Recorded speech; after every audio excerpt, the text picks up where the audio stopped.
Hello students, कैसे हैं आप सब लोग। तो आज हम लोग फाइनली क्लास 12th अकाउंटेंसी का सिलेबस का आखिरी चैप्टर, जो कि बोर्ड एग्जामिनेशन में 8 नंबर तक का वेटेज रखता है।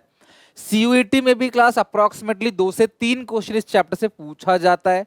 आप बीकॉम में जब फाइनेंशियल अकाउंटिंग पढ़ोगे तब भी काम आएगा ये, मतलब कि आप जब कॉर्पोरेट अकाउंटिंग पढ़ोगे तब भी काम आएगा ये सेकेंड ईयर के अंदर। और जब आप सीयूईटी के बाद सीपीटी यानी कि फाउंडेशन, सीए फाउंडेशन या सीएस का पेपर दोगे ना, तो भी आपको ये काम आएगा। सीए में भी ये आपको क्लास बहुत हेल्प करेगा। मतलब चैप्टर प्रैक्टिकल है, चैप्टर आगे बहुत काम आने वाला है। तो मैं कोशिश करूंगा बिल्कुल बिगिनिंग से लेकर एंड तक पूरा चैप्टर ऐसे कराऊं कि बुक के सारे सवाल, पीवाईक्यू और जो सैम्पल पेपर है उसके क्वेश्चंस, और प्री बोर्ड और बोर्ड एग्जामिनेशन में जो क्वेश्चन आने वाला है वो भी आपको बहुत अच्छे से समझ आ जाए। मैं इस चैप्टर की अप्रोक्सीमेटली 7 क्लासेस लूंगा और 7 पार्ट्स के अंदर ऐसा करा दूंगा कैश फ्लो कि जब आप बीकॉम सेकेंड ईयर या सीए की तैयारी कर रहे होगे ना, तब भी आप याद करोगे यार ये चैप्टर 12th में practically with logic with all accounting standards के जो प्रोविजन है AS3 के, उसके अकॉर्डिंग सर ने बहुत अच्छा करा दिया। तो चैप्टर में मजा आ गया। तो एक कॉपी निकाल लो, एक एक चीज से नोट करना। बिल्कुल बेसिक से शुरू करूंगा मैं, आपको भले ही बेस कितना ही कमजोर क्यों ना हो, ये चैप्टर तुम्हें पूरा समझ में आने वाला है, इसकी मेरी गारंटी। धीरे धीरे चैप्टर को क्लास खत्म करेंगे। तो आज इसका पहला पार्ट शुरू करते हैं, कैश फ्लो स्टेटमेंट। यहां पे 2 वर्ड है, एक तो है कैश फ्लो, दूसरा है स्टेटमेंट। याद रखना, किसी भी कंपनी में बहुत सारा ट्रांजैक्शंस कैश का होता है, पैसे का आना, पैसे का जाना। उन सारी चीजों को रिकॉर्ड किया जाता है एक स्टेटमेंट के अंदर कि कौन सा पैसा किस वे में आया है, किस तरीके से आया है, किस तरीके से गया है, वो सारा का सारा। मतलब कैश फ्लो स्टेटमेंट एक ऐसा स्टेटमेंट है जो कैश का इनफ्लो और कैश का जो आउटफ्लो है उसको मेजर करता है। उस स्टेटमेंट को बोलते हैं cash flow statement. Sir cash का मतलब क्या है? कैश का मतलब कैश भी है, कैश का मतलब बैंक भी है, कैश का मतलब मार्केटेबल सिक्योरिटीज भी है। ध्यान रखना, यहां पे जो मैं बोलता हूं कैश फ्लो, तो ये सिर्फ कैश की बात नहीं हो रही, यहां पे कैश की बात भी हो रही है, बैंक की बात भी हो रही है, और मार्केटेबल सिक्योरिटीज, जिसको शॉर्ट टर्म इन्वेस्टमेंट भी बोलते हैं, जो मैंने आपको पहले बता रखा है, ऐसी इन्वेस्टमेंट जो 90 दिन में रियलाइज हो जाती है, 90 दिन में मैच्योर हो जाती है, उसको बोलते हैं मार्केटेबल सिक्योरिटीज या शॉर्ट टर्म इन्वेस्टमेंट। तो कैश का मतलब यहां पे कैश भी है, बैंक भी है, और मार्केटेबल सिक्योरिटीज यानी शॉर्ट टर्म इन्वेस्टमेंट भी है। और इन सब, ये सारा का सारा पैसा कितना आया है, कितना गया है, उसको एक स्टेटमेंट के अंदर रिकॉर्ड कर लेते हैं। That statement is called cash flow statement. अब आप कैश फ्लो कैसे बनाओगे, कैश फ्लो के रूल रेगुलेशंस क्या है, उसको institute of chartered accountant of India ने कुछ अकाउंटिंग स्टैंडर्ड्स बना रखे हैं, आपने 11th में पढ़े होंगे, AS। उस अकाउंटिंग स्टैंडर्ड नंबर 3, बहुत सारे अकाउंटिंग स्टैंडर्ड्स हैं, ठीक है। अब उसमें AS1 भी है, AS2 भी है इन्वेंट्री का, AS3 भी है। तो अकाउंटिंग स्टैंडर्ड नंबर 3 जो है वो बताता है कि किसी भी कंपनी को कैश फ्लो बनाना है या नहीं बनाना है, और बनाना अगर है कैश फ्लो स्टेटमेंट तो किस तरीके से बनाना है। अकाउंटिंग स्टैंडर्ड 3 कहता है कि 2 मेथड होते हैं कैश फ्लो का स्टेटमेंट बनाने का, एक इनडायरेक्ट मेथड, दूसरा डायरेक्ट मेथड। हमारे सिलेबस में इनडायरेक्ट मेथड है, डायरेक्ट मेथड हमारे सिलेबस में है ही नहीं। तो हम इनडायरेक्ट मेथड से कैश फ्लो बनाना सीखेंगे। तो आओ पढ़ते हैं। A cash flow statement is an important tool use to tracking. आपको पता है ये फाइनेंशियल स्टेटमेंट्स को एनालिसिस करने का टूल भी है, और ये खुद फाइनेंशियल स्टेटमेंट भी है। एंड इट्स सोर्सेस, कि किस सोर्स से कितना पैसा आया और किस सोर्स से कितना पैसा गया, उसी को बोलते हैं कैश फ्लो स्टेटमेंट या स्टेटमेंट ऑफ कैश फ्लोज। बात बराबर है, कैश फ्लो स्टेटमेंट या स्टेटमेंट ऑफ कैश फ्लोज, ठीक है। Now activity. अब कैश फ्लो स्टेटमेंट में 3 तरह की एक्टिविटीज होती हैं। पहला, cash flow from operating activity. अभी के लिए इतना जान लो, बिजनेस को ऑपरेट करने के लिए डे टू डे बेसिस पे जो कैश का इन और जो कैश का आउट हो रहा है उसको बोलते हैं cash flow from operating activity. Cash flow from investing activity, आप फिक्स एसेट्स को खरीदते हो, आप इन्वेस्टमेंट्स को खरीदते हो, वो सारी की सारी चीजें कहां जाती हैं? इन्वेस्टिंग एक्टिविटी में। कितनी फिक्स एसेट्स को खरीदी, खरीदने में कितना पैसा लगा, फिक्स एसेट को बेचने में कितना पैसा लगा, इन्वेस्टमेंट्स को खरीदने में कितना पैसा आपको क्लास लगा, इन्वेस्टमेंट को बेच के कितना पैसा आया, वो सारी की सारी चीजें हम cash flow from investing activities में रिकॉर्ड करते हैं। अगला है cash flow from financing activity, आपने कितना लोन लिया, कितने शेयर्स इशू किए, कितने डिबेंचर्स इशू किए, कितने लोन की रीपेमेंट की, कितने डिबेंचर्स को रिडीम किया, वो सारी की सारी चीजें क्लास कहाँ पे रिकॉर्ड होती हैं? Cash flow from financing activity. तो मोटा मोटी आपको क्लास मैंने मीनिंग समझा दिया, बाकी डिटेल में आगे चलेंगे। तो ये तीनों एक्टिविटी से कितना पैसा आया, कितना पैसा गया, कितना पैसा आया मतलब कितना पैसा फ्लो हुआ, और कितना पैसा गया मतलब कितना पैसा यूज्ड हुआ। ध्यान रखना, फ्लो का मतलब कितना पैसा आया और यूज का मतलब कितना पैसा गया, वो सारा का सारा हम लोग क्लास रिकॉर्ड करते हैं कैश फ्लो स्टेटमेंट के अंदर। तीन एक्टिविटी कौन कौन सी है? Cash flow from operating, cash flow from investing, cash flow from financing activities. Operating day to day पूरा काम धंधा जो चलता है, इन्वेस्टिंग फिक्स एसेट्स खरीदा, मशीन खरीदा, बिल्डिंग खरीदा, फाइनेंसिंग शेयर इशू किया, डिवेंचर इशू किया, लोन लिया, वो सब फाइनेंसिंग है। तो एक पिक्चर आपके मन में आ गई होगी, तीनों की डिटेल में हम आगे चल के बात करेंगे। नाउ अगर मैं ऑब्जेक्टिव की बात करूं, कैश फ्लो बनाने का ऑब्जेक्टिव क्या है, तो मोटा मोटी ऑब्जेक्टिव ये है कि जो तीनों एक्टिविटीज हैं, इन तीनों एक्टिविटीज से कितना पैसा आ रहा है और तीनों एक्टिविटीज में कितना पैसा खर्च हो रहा है, ये इसका मेन ऑब्जेक्टिव है।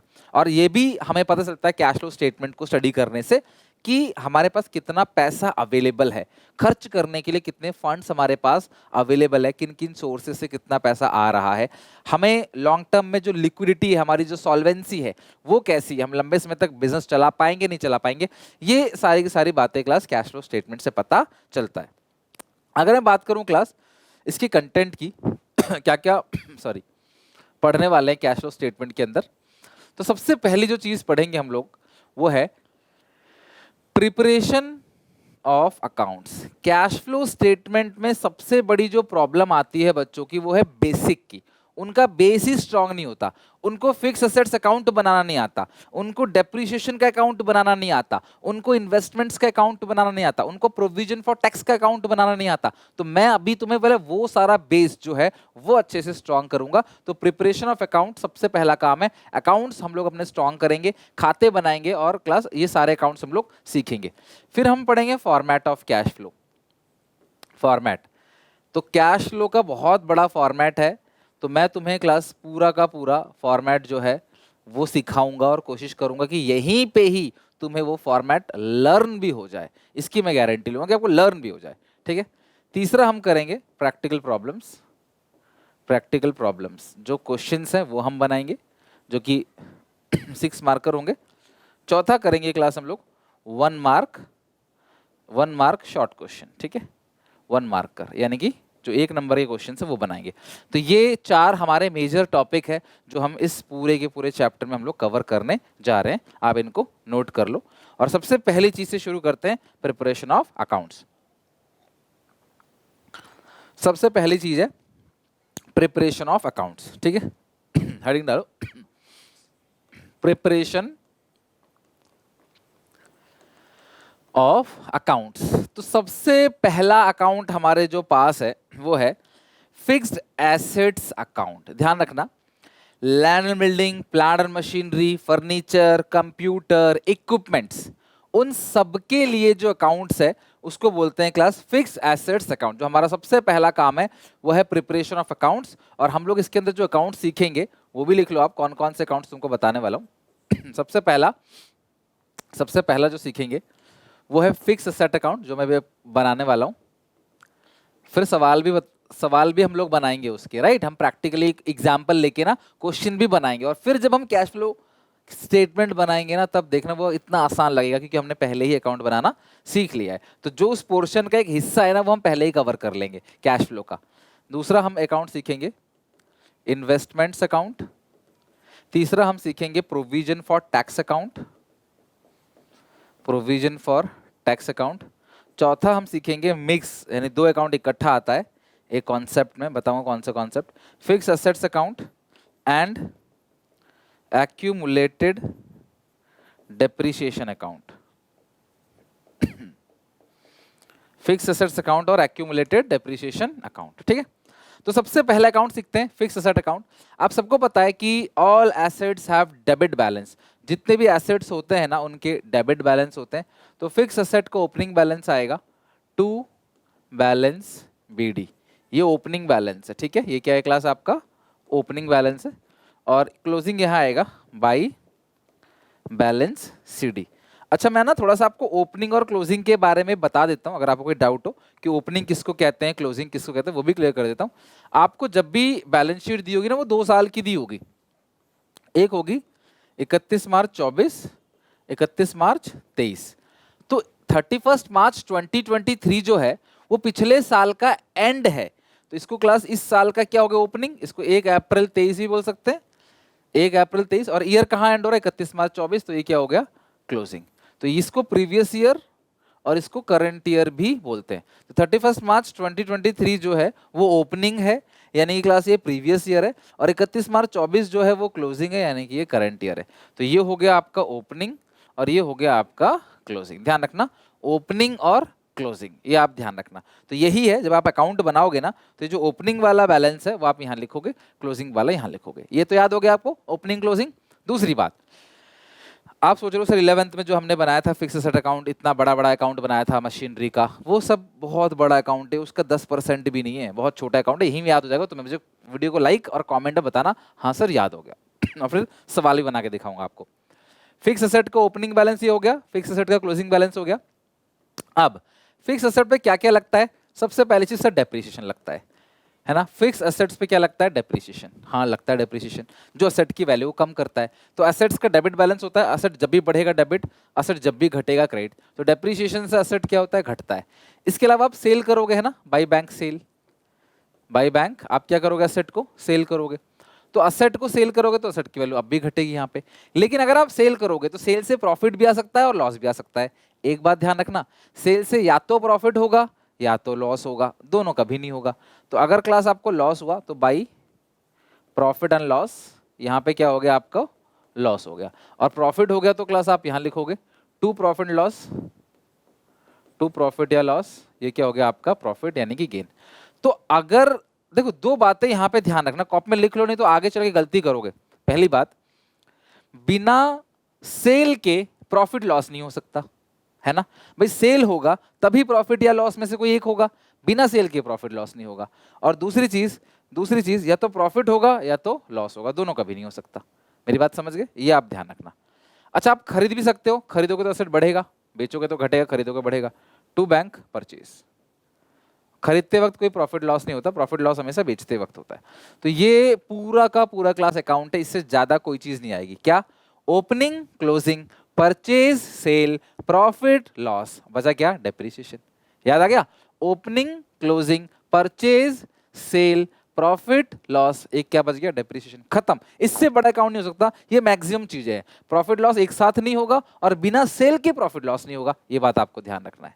ये बन गया आपका फिक्स एसेट्स अकाउंट। अब इसी को प्रैक्टिकली समझने के लिए क्वेश्चन पे चलते हैं, एक एग्जांपल लेते हैं जो कल को बड़े क्वेश्चन का एक हिस्सा बनेगा। मतलब 1 नंबर आपका आज ही सीख जाओगे आप, फिक्स एसेट का अकाउंट कैसे बनाते हैं। ठीक है, लिख लो, इसमें वीडियो पॉज करो और लिखते चलो फिर मैं तुम्हें दिखाता हूं प्रैक्टिकल प्रॉब्लम, राइट। चलो फिक्स एसेट अकाउंट हमने सीख लिया है, अब चलते हैं, हमारे पास ये रहे एग्जाम्पल। अब हम यहाँ पे एक फिक्स एसेट अकाउंट बनाकर मैं आपको दिखाता हूं, ठीक है। तो ये रहा फिक्स एसेट आपके पास, फिक्स एसेट, ये है ओपनिंग और ये है क्लोजिंग ठीक है, ये ओपनिंग ये है क्लोजिंग। तो ओपनिंग कितने का हो गया, 6 लाख का, और क्लोजिंग कितने का हो गया, 4,80,000 का। ओपनिंग है 6 लाख, क्लोजिंग कितना हो गया, 4,80,000। और एडिशनल पॉइंट में लिखा हुआ है, ये पढ़ना, बाकी चीजें मत पढ़ना, बाकी चीजें की डिस्कशन बाद में करेंगे, पहले ये पढ़ो। During the year part of fix asset costing 15,000, एक फिक्स एसेट का हिस्सा, सारा फिक्स एसेट नहीं, एक फिक्स एसेट का हिस्सा जिसकी कॉस्टिंग 15,000 है, सोल्ड फॉर 18,000। 15,000 की चीज को 18,000 का बेच दिया, और ये जो प्रॉफिट है ये हमने प्रॉफिट लॉस में इंक्लूड कर रखा है। ऑब्वियसली क्लास 3,000 का आपको प्रॉफिट हो गया, 15 की चीज को आपने बेचा कितने में, 18,000 में। तो गेन कितने का हो गया आपका, 3,000 का हो गया। अब बनाते हैं फिक्स एसेट अकाउंट अब बनाते हैं फिक्स एसेट्स अकाउंट। तो ये जो फिक्स एसेट का अकाउंट है, इसमें हम लिखेंगे टू बैलेंस बीडी। तो फिक्स एसेट का जो ओपनिंग बैलेंस है वो कितने का है आपका, 6 लाख का हो गया, ये लिख दो 6 लाख। और इधर क्या लिखोगे, बाई बैलेंस सीडी, कितने का सीडी है, 4,80,000। सीडी कितने का है 4,80,000। तो ये हो गया opening balance 6 lakh, closing balance हो गया 4,80,000। ये समझ आ गया पहली चीज। ठीक है, अब इन्होंने बोला है कि 15,000 की चीज को 18,000 में बेच दिया, तो बेचा कितने में है, बाई बैंक सेल कितने में बेचा है 18,000 में, लेकिन 3,000 गेन हो गया। गेन यहां पे आता है to profit and loss gain, कितना हो गया 3,000। बस खत्म। अब आप टोटलिंग कर लो, और तो कुछ इसमें लिखा ही नहीं है फिक्स असेट के बारे में, और कुछ भी नहीं लिखा। तो अब हम टोटलिंग करेंगे, और ये है मेन काम। यहां पे थोड़ा दिमाग आपको लगाना है। टोटलिंग करो, ये है 48, ये है 6,03,000, ये हो गया 6,03,000, 6,03,000, 6,03,000 में से घटा दो 18,000, घटा दो 4,80,000, तो 1,05,000 का बैलेंस इधर साइड बच गया। अब आप फॉर्मेट देखो और इधर साइड जो बैलेंस है वो किस नाम से आएगा। सीडी तुम लिख चुके हो, सेल तुम लिख चुके हो, लॉस नहीं लिखा, लेकिन एक ही सेल पे लॉस और प्रॉफिट दोनों नहीं हो सकता, तो प्रॉफिट तो आप लिख चुके हो, प्रॉफिट आप लिख चुके हो, तो इधर साइड जो भी बैलेंस बचा वो किस नाम से आएगा, वो डेप्रीशिएशन के नाम से आएगा। बच्चे कंफ्यूज होते हैं, सर लॉस लिखें या डेप लिखें, फिर तुक्का मार देते हैं। भैया लॉस कैसे लिख दोगे, इस सेल पे, ये जो सेल करी 18,000 की, इस पे प्रॉफिट हो चुका है, तो इस सेल पे दोबारा लॉस कैसे हो जाएगा 1,05,000 का। तो ऑब्वियसली जो बैलेंस है ये किस नाम से आएगा, ये जो बैलेंस है ये आएगा डेप्रीशिएशन अकाउंट के नाम से। तो ये बन गया पूरा का पूरा आपका फिक्स एसेट अकाउंट। अब जब हम कल को कैश फ्लो सीखेंगे आगे चल के, तो उस कैश फ्लो स्टेटमेंट के अंदर, उस कैश फ्लो स्टेटमेंट के अंदर इन चीजों का, सेल वैल्यू का, लॉस का, ये सब का हम लोग यूज करेंगे। आई होप आपको समझ आ गया किस तरीके से फिक्स एसेट्स अकाउंट बनाना है। तो अकाउंट हमने बनाया ही इसलिए ताकि हम ये जान सके कितने का सेल हुआ है, कितने का प्रॉफिट हुआ है, कितने का डेप्रीशिएशन लगा है, राइट। तो ये फिक्स एसेट अकाउंट हमारा जो है पूरी तरीके से कंप्लीट हो गया, और आपने फिक्स एसेट अकाउंट जो है यहाँ पे सीख लिया, ठीक है। नाउ इन्वेस्टमेंट्स अकाउंट है ना। अब इन्वेस्टमेंट अकाउंट में जो इन्वेस्टमेंट का ओपनिंग बैलेंस है वो क्या होगा, टू बैलेंस बीडी, ये क्या हो गया क्लास इन्वेस्टमेंट का ओपनिंग बैलेंस। जो क्लोजिंग बैलेंस आ गया वो आ गया बाई बैलेंस सीडी, ये क्या हो गया आपका क्लोजिंग बैलेंस, ठीक है। ये हो गया ओपनिंग, ये हो गया क्लोजिंग, ठीक है। अच्छा, ये हो गया ओपनिंग बैलेंस इन्वेस्टमेंट का, ये हो गया आपका इन्वेस्टमेंट का क्लोजिंग बैलेंस। अब इन्वेस्टमेंट पे डेप्रीशिएशन नहीं लगता, लेकिन आप बेच सकते हो इन्वेस्टमेंट को, तो ये आ गया सेल। और अगर सेल किया तो प्रॉफिट भी हो सकता है और लॉस भी, to profit and loss account, ये हो गया आपका लॉस। अब प्रॉफिट हो गया तो टू प्रॉफिट एंड लॉस, ये क्या हो गया आपका गेन, ठीक है। तो इन्वेस्टमेंट का ओपनिंग बैलेंस ये हो गया, क्लोजिंग बैलेंस ये हो गया। असेट की तरह, जैसे असेट डेबिट होता है वैसे इन्वेस्टमेंट भी डेबिट है ना। असेट जैसे इन्वेस्टमेंट भी तो एसेट है। तो ओपनिंग, क्लोजिंग, सेल हो गया, प्रॉफिट और लॉस हो गया। अब परचेज है तो लिखो टू बैंक, टू बैंक लिख दो, एक क्लास यहाँ पे क्या, टू बैंक परचेज, ठीक है, बस खत्म। तो अगर आप देखोगे तो जैसा आपने फिक्स असेट का अकाउंट बनाया है, सेम टू सेम वैसे ही आपने इन्वेस्टमेंट का भी अकाउंट बनाया है। जैसा आपने फिक्स असेट का अकाउंट बनाया है वैसे ही आपने इन्वेस्टमेंट का अकाउंट बनाया है। अंतर क्या है कि इसमें डेप्रीशिएशन आ रहा था जबकि इसमें डेप्रीशिएशन नहीं है, दैट्स इट, और कोई भी डिफरेंस नहीं है, बिल्कुल फिक्स असेट जैसा ही इन्वेस्टमेंट अकाउंट है। आई बात समझ। अब हम प्रैक्टिकली एक सवाल बना के देखते हैं बिल्कुल इसी तरीके से। इन्वेस्टमेंट्स यहाँ पे देखो दे रखी है, ओपनिंग बैलेंस इन्वेस्टमेंट का एसेट अकाउंट तो आपने देख लिया बना के, टॉपिक भी समझ लिया, फॉर्मेट भी समझ लिया, अकाउंट भी बना लिया। अब इन्वेस्टमेंट अकाउंट बना रहा हूँ फिर से यहाँ पे सारी चीजें मिटा के। तो ये है आपका इन्वेस्टमेंट्स। इन्वेस्टमेंट्स का जो ओपनिंग बैलेंस आपको दे रखा है वो है 75,000, टू बैलेंस बीडी,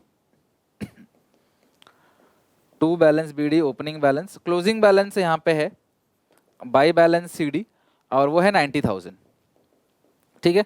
ओपनिंग है 75, क्लोजिंग है 90,000। अब आगे लिखा है इन्वेस्टमेंट 12,000 की है जिसको बेचा है 12,750। तो बाई बैंक सेल बेचा कितने में है 12,750, तो 750 750 का गेन है उसको यहाँ लिखेंगे टू P&L गेन। तो जैसा आपने फिक्स असेट अकाउंट सीखा है वैसा ही same to same investment account है, कोई चेंज नहीं मिलेगा इसके अंदर, बिल्कुल सेम है। ओके, अंतर सिर्फ इतना है कि एसेट्स के ऊपर फिक्स एसेट पे डेप्रीशिएशन लगता है लेकिन इन्वेस्टमेंट पे कोई डेप्रीशिएशन नहीं लगता, ठीक है। इन्वेस्टमेंट अकाउंट पे कोई डेप्रीशिएशन जो है वो नहीं लगता। तो 27,000 का अमाउंट आ रहा है, और ये 27,000 का जो अमाउंट है वो है परचेज। इधर एक ही चीज आती है ना फिर परचेज, इधर तो परचेज ही आता है और कुछ आता ही नहीं है। आप अकाउंट को देख लो ना, मैंने आपको अकाउंट दिखा रखा ना, इन्वेस्टमेंट का अकाउंट, इधर साइड जो बचता है वो क्या है, परचेज है। ओपनिंग लिख चुके हो, गेन लिख चुके हो, जो बचा वो क्या है, परचेज बचा। इधर अगर बचता तो फिर गेन नहीं होता इधर, या फिर सेल नहीं होता, वो यहाँ पे आ जाता। ठीक है, तो फिक्स एसेट अकाउंट हमारा हो गया, इन्वेस्टमेंट अकाउंट हमारा हो गया। अब हम चलते हैं एक और अकाउंट के ऊपर। इन्वेस्टमेंट अकाउंट तो हमने बना ही लिया, अब हम चलते हैं क्लास एक और अकाउंट के ऊपर, और वो अकाउंट है आपका प्रोविजन फॉर टैक्स अकाउंट। देखो कभी भी कंपनी जो टैक्स पे करती है ना, उसके लिए पहले से कंपनी प्रोविजन बना लेती है। तो 31 मार्च 23 ये पिछले साल का प्रोविजन है, और 31 मार्च 24 ये करंट ईयर का प्रोविजन है। तो ये वाला जो प्रोविजन है, पिछले साल का प्रोविजन सर जो कंपनी इस साल पे करेगी और इस साल का प्रोविजन बनाएगी। मेरी बात ध्यान समझना, जैसे आप सबको पता है कि अगर इस महीने मुझे सैलरी मिल रही है तो वो इस महीने की नहीं है, पिछले महीने की है। भाई मान लो कि आपने नवंबर महीने में काम किया तो उसकी सैलरी दिसंबर महीने में मिलेगी, और दिसंबर महीने में जो काम किया उसकी सैलरी जनवरी मंथ में मिलेगी। मान लो आपने 31 दिसंबर तक काम किया और अगले दिन सैलरी मिलेगी, तो फिर जनवरी को, यानी कि इस साल जो सैलरी मिल रही है वो पिछले साल की सैलरी मिल रही है, राइट। उसी तरीके से कंपनी ने इस साल जो भी मुनाफा कमाया है, इस साल का कंपनी प्रोविजन बनाती है कि यार इस साल हमें लगता है हमें इतना टैक्स देंगे। फिर अगले साल पहुंच के पिछले साल का टैक्स जो अज्यूम किया था वो पे करती है, कम ज्यादा होगा तो उसको भी एडजस्ट करती है। तो कुल मिला के प्रोविजन फॉर टैक्स का मतलब क्या है कि आप पहले से प्रोविजन बना लेते हो कि हमारी टैक्स लायबिलिटी इतनी होगी, और जो पिछले साल आपने प्रोविजन बनाया था उसकी आप इस साल पेमेंट करोगे, तो और इस साल जो कमाओगे फिर इसकी पेमेंट आप अगले साल करोगे, तो आगे जाके पुराने की पेमेंट करनी होती है, समझ रहे हो। तो प्रोविजन फॉर टैक्स का जो अकाउंट बनेगा ये लायबिलिटी होता है, आप सबको पता है। जो प्रोविजंस है वो हमारे लिए करंट लायबिलिटी होता है, तो ओपनिंग बैलेंस इधर आएगा बाई बैलेंस बीडी, और क्लोजिंग बैलेंस इधर आएगा टू बैलेंस सीडी। तो प्रोविजन फॉर टैक्स का अकाउंट ना सबसे आसान अकाउंट है। ओपनिंग यहां लिख दो, है ना, टू बाई बैलेंस बीडी, वो हो गया क्लास आपका ओपनिंग। क्लोजिंग यहां लिख दो, टू बैलेंस बीडी, ये हो गया आपका क्लोजिंग। तो ये हो गया ओपनिंग, ये हो गया आपका क्लोजिंग। अब दो बातें हैं, या तो टैक्स मेड होगा या टैक्स पेड होगा। तो यहां लिखते हैं टू बैंक टैक्स पेड, जो भी आपने टैक्स पे किया है क्वेश्चन में गिवन होगा वो यहाँ, जैसे आप यहाँ पेड लिखोगे तो यहाँ पर हमेशा और हमेशा बैलेंस आएगा, और वो बैलेंस आएगा by P and L provision for tax made. ये आपने प्रोविजन बनाया है और ये आपने टैक्स पे किया है। मैं सिंपल से समझाऊं तुमको, ओपनिंग यहाँ पे, क्लोजिंग यहाँ पे, क्योंकि लाइबिलिटी है, लाइबिलिटी का क्रेडिट बैलेंस होता है, तो ओपनिंग यहाँ पे, क्लोजिंग यहाँ पे। यहाँ पे आएगा टैक्स पेड तो बैलेंसिंग फिगर आएगा मेड। बुक में अगर मेड गिवन है तो बैलेंसिंग फिगर आएगा पेड, पेड गिवन है तो बैलेंसिंग फिगर आएगा मेड। दो में से एक गिवन होगा, दूसरा बैलेंसिंग फिगर आएगा। और ये है आपका ओपनिंग और ये है आपका क्लोजिंग। बस इतनी सी बात ध्यान रखनी है, बहुत सिंपल अकाउंट है प्रोविजन फॉर टैक्स का। मैं तुम्हें क्लास अकाउंट बना के दिखाता हूँ।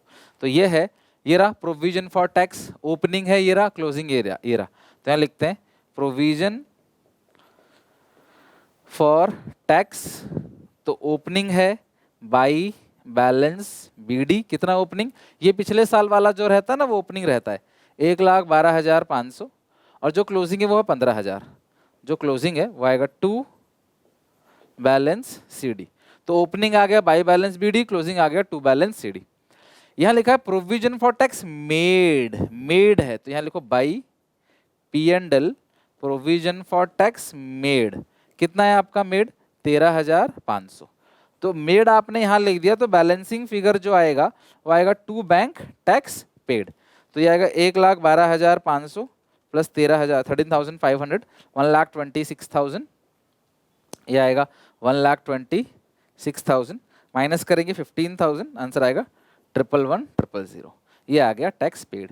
तो आपको अगर पेड गिवन है क्वेश्चन में तो आंसर मेड आएगा, मेड गिवन है तो आंसर पेड आएगा। ये बात आप ध्यान रखनी है। ये हो गया प्रोविजन फॉर टैक्स अकाउंट। तो मैंने एक ही एग्जांपल के अंदर आपको सारे के सारे अकाउंट बनाना अच्छे सिखा दिया, एसेट अकाउंट भी, प्रोविजन फॉर टैक्स अकाउंट भी और इन्वेस्टमेंट अकाउंट भी। तो अच्छे से वीडियो पॉज करके आप इसको लिख लो। ओके अच्छा, एक और फिर मैंने एग्जांपल यहाँ पे एक और एग्जांपल लिया है, जो एग्जांपल है प्रोविजन फॉर टैक्स अकाउंट का, बना के देख लेते हैं। ये रहा provision for tax balance sheet में, यह है ओपनिंग पिछले साल, इस साल का क्लोजिंग। ओपनिंग लिखोगे बाई बैलेंस बीडी, कितना अमाउंट है 40,000। क्लोजिंग लिखोगे टू बैलेंस सीडी, कितना अमाउंट है 50,000। इनकम टैक्स प्रोवाइडेड, देखो जब प्रोवाइडेड का मतलब क्या होता है, प्रोविजन मेड, ठीक है, तो प्रोविजन मेड कहाँ पे आएगा, यहाँ पे by P and L provision made, कितना अमाउंट है 45,000, तो ये हो गया आपका 85,000, ये हो गया 85,000, तो 35,000 का जो बैलेंस आया है वो हमेशा किस नाम से आएगा, टू बैंक टैक्स पेड के नाम से। तो अगर मेड गिवन है क्वेश्चन में तो आंसर पेड आएगा, पेड गिवन है तो आंसर मेड आएगा, ठीक है, ये आप ध्यान रखना। ये हो गया आपका provision for tax account. Next अगला है, ये बहुत इंपॉर्टेंट है जो मैं तुम्हें अब बता रहा हूं, that is very much important. अब इसके लिए आप एक नोट भी लिख लो, एक नोट लिख लो, ये नोट बहुत इंपॉर्टेंट है। If in balance sheet, if in balance sheet, अगर क्वेश्चन में बैलेंस शीट में फिक्स एसेट, बैलेंस शीट में एक्यूमुलेटेड डेप्रीशिएशन बोलो,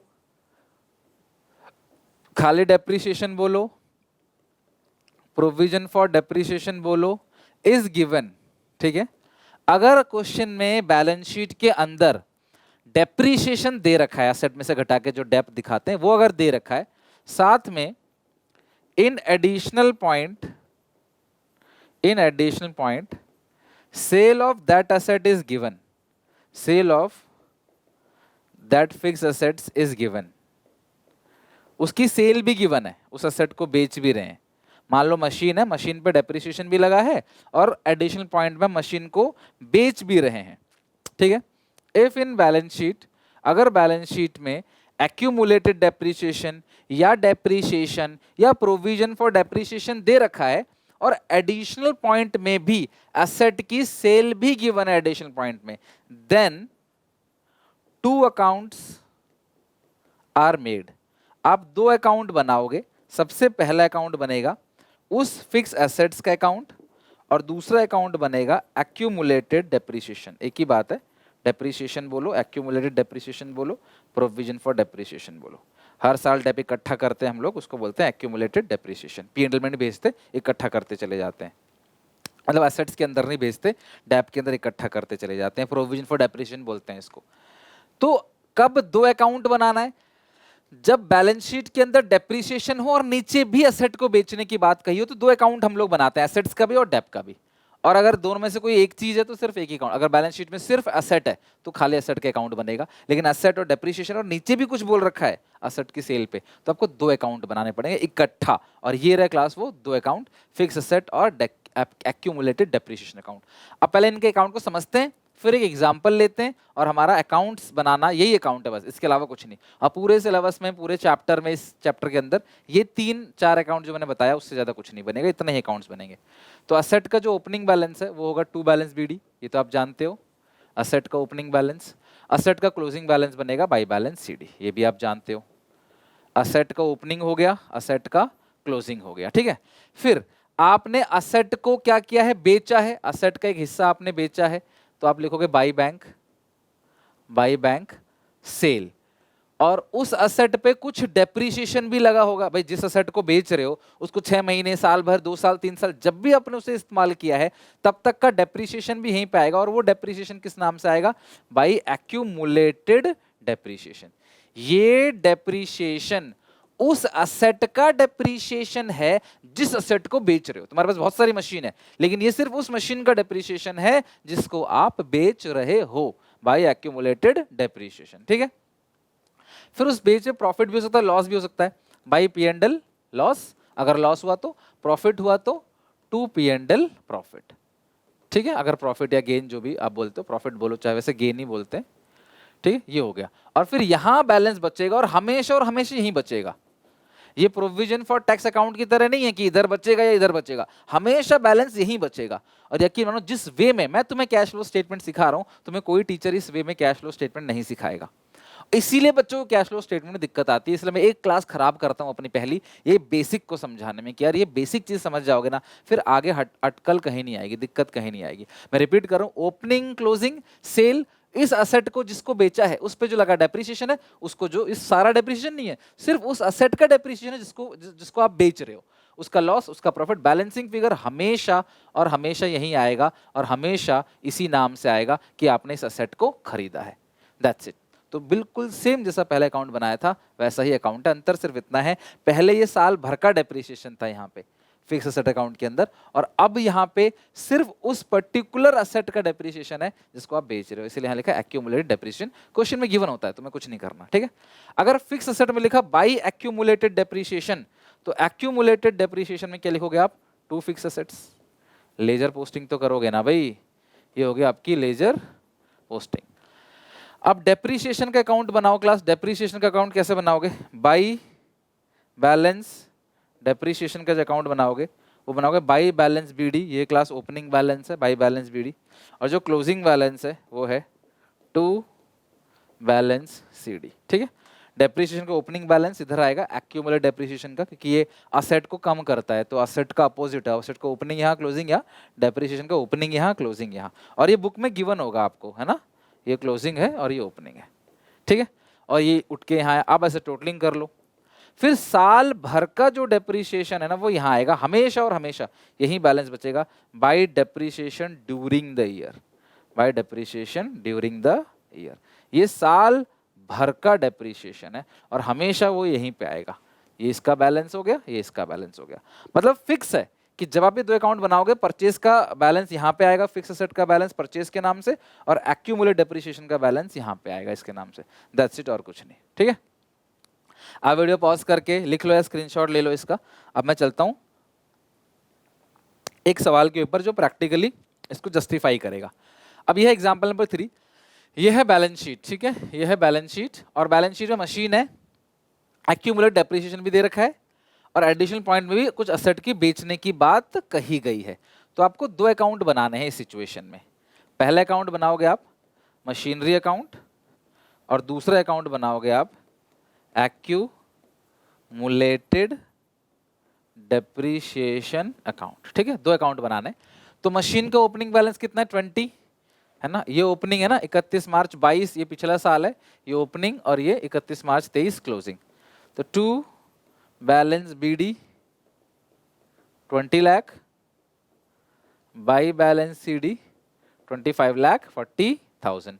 अब एक्यूमुलेट डेप्रिसिएशन का ओपनिंग इधर आएगा, बाई बैलेंस बीडी 3, ये माइनस का 3 नहीं है, ये माइनस किया हुआ है, फिगर माइनस का नहीं है, फिगर 3 लाख, डेप का ही माइनस में नहीं होगा, ये हो गया 4 लाख का, ठीक है। तो ओपनिंग हो गया 3 लाख, क्लोजिंग हो गया 4 लाख, ठीक है। अब एडिशन पॉइंट में क्या लिखा है?